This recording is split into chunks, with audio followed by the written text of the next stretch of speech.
Čau lidi, vítám vás u nové videa a dneska to je zase z vlogu. Je to hned po sobě, když se si nevšimli. A chtěl jsem to vám jenom říct. To není to,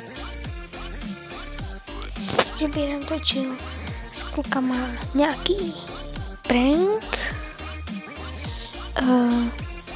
na styl toho, že bych schoval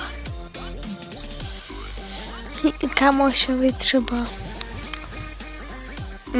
třeba jeho oblíbené,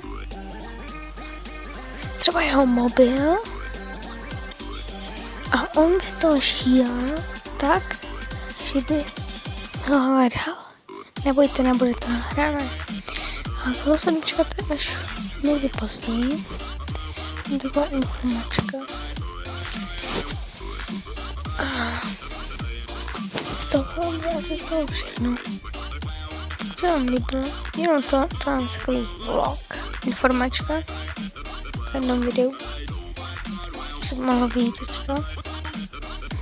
V nějaký pozdější době. Tak dejte like. A já se těším u dalšího vlogu, anebo už konečně videa.